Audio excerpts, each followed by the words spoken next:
এই টয়া, জানিস আমার বাবা এবার শহর থেকে কতগুলো বাহারি খেলনা নিয়ে এসেছে। তার মধ্যে একটা মস্ত বড় হলুদ রঙের ভেকু গাড়ি আছে। তাই নাকি জয়া? ভেকু গাড়ি তো অনেক শক্তিশালী হয়, ওটা দিয়ে বালি তুলা দেখতে আমার খুব ভালো লাগে। ওরে টয়া, তোর মা তোকে কবে ভেকু গাড়ি কিনে দেবে রে? তোর মতো গরিবের কপালে কি আর ওসব দামি খেলনা জোটে? তুই সব সময় আমাকে এমন কথা শুনিয়ে কষ্ট দিস কেন জয়া? আমি তো তোর কাছে খেলনা চাইনি, গরিব হলেও আমাদের কষ্ট লাগে। চাসনি তো কি হয়েছে, আমাদের গাড়ি চালানো দেখে তোর লোভ লাগছে সেটা তো বুঝতেই পারছি। তুই তো সেই পুরনো মাটির পুতুল নিয়েই থাকবি। আমি গরিব হতে পারি, কিন্তু অন্যের জিনিসে আমার লোভ নেই জয়া। তুই আমাকে এভাবে ছোট করছিস, এটা কি বন্ধুত্বের কাজ? শোন টয়া, যদি ভেকু গাড়ি কিনে বালিতে খেলতে না পারিস তবে আমাদের সাথে আর ঘুরতে আসবি না। তুই আমাদের লেভেলের না। তোর কথাগুলো তীরের মতো বুকে বিঁধছে জয়া। বন্ধু হয়ে কেউ কাউকে এভাবে অপমান করতে পারে আমার জানা ছিল না। বন্ধু হতে গেলে সমানে সমান হতে হয়। তুই আমাদের যোগ্যই না, তাই মিছে মিছে আশা করিস না। ঠিক আছে জয়া, আজ থেকে তবে আমি আর তোদের সাথে ঘুরব না। নিজের সম্মান বাঁচিয়ে চলাই আমার জন্য মঙ্গল। মা, ও মা, তুমি আমাকে এবার একটা হলুদ রঙের ভেকু গাড়ি কিনে দেবেই দেবে। আমার খুব ইচ্ছে করছে মা। মারে, শরীরটা বড্ড অসুস্থ কয়েকদিন ধরে, কোনো কাজেও যেতে পারিনি। ঘরে একদানা চাল নেই। এখন আমি তোকে খেলনা গাড়ি কোত্থেকে দেব? না মা, না দিলে আমি এবার বড্ড মন খারাপ করব। জয়া আমাকে খুব অপমান করেছে মা, বলেছে আমি কোনো দিন ভেকু গাড়ি হাতে ধরতেও পারবো না। জয়ার কথায় কান দিস না সোনা, বাজারে এখন সব কিছুর অনেক দাম। মা সুস্থ হয়ে কাজে গেলেই তোকে সুন্দর একটা গাড়ি কিনে দেব, কথা দিচ্ছি। জয়া বলেছে আমি গরিব বলে কোনোদিন ভেকু গাড়ি নিয়ে খেলতে পারবো না। আমি কি আসলেই এতই দুর্ভাগা মা? তুই তো জানিস আমাদের অবস্থা মারে। মা খুব চেষ্টা করছি তোর মুখে হাসি ফোটাতে। একটু ধৈর্য ধর সোনা, সব ঠিক হয়ে যাবে। যদি তুমি এবার আমাকে ভেকু গাড়ি কিনে না দাও তবে আমি বাড়ি ছেড়ে অনেক দূরে চলে যাব।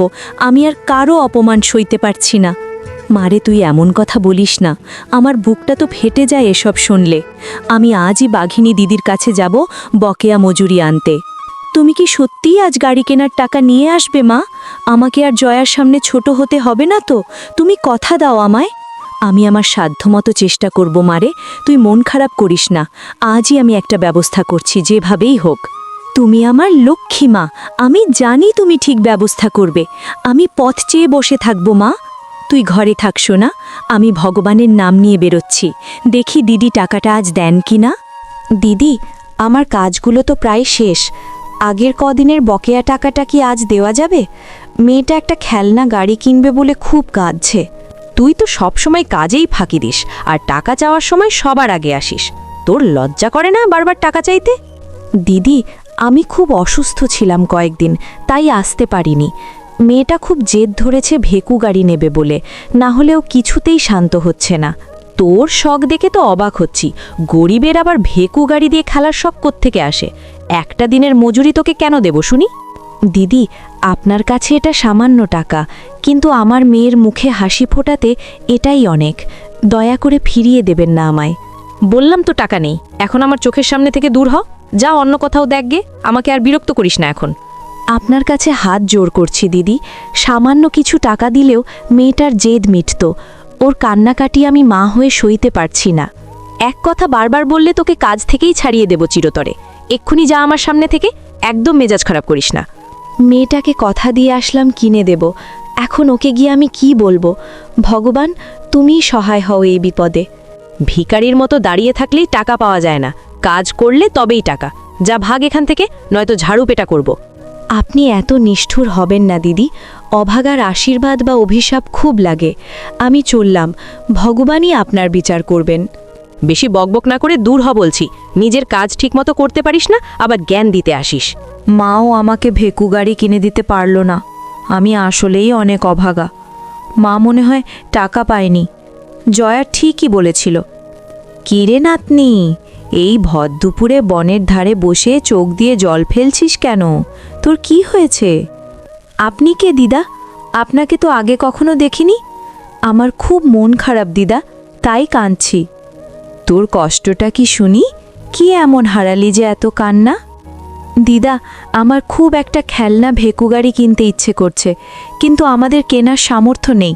জয়া আমাকে অপমান করেছে। ওরে পাগলি, এই সামান্য কারণে কেউ কাঁদে? এই নে, এই টাকাটা রাখ, এটা দিয়ে তুই তোর মনির মতো করে গাড়ি কিনে নিস।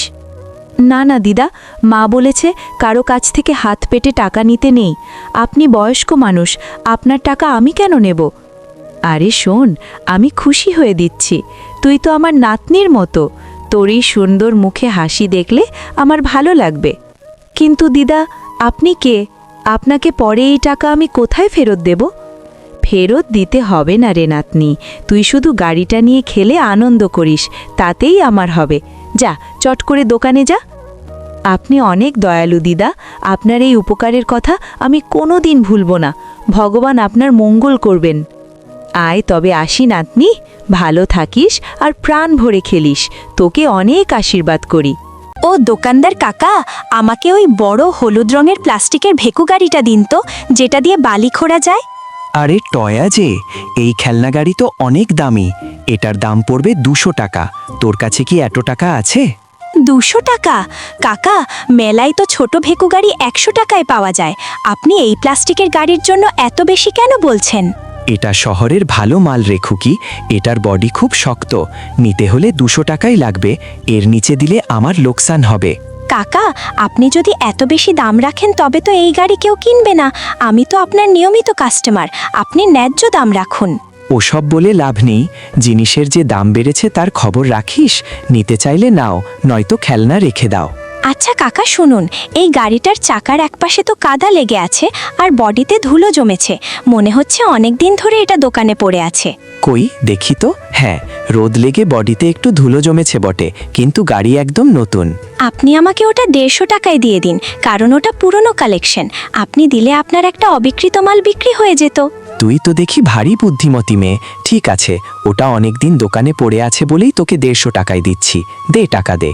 এই নিন 150 টাকা, আর একটা শক্ত দড়ি দেবেন যাতে আমি গাড়িটা টেনে বাড়ি নিয়ে যেতে পারি।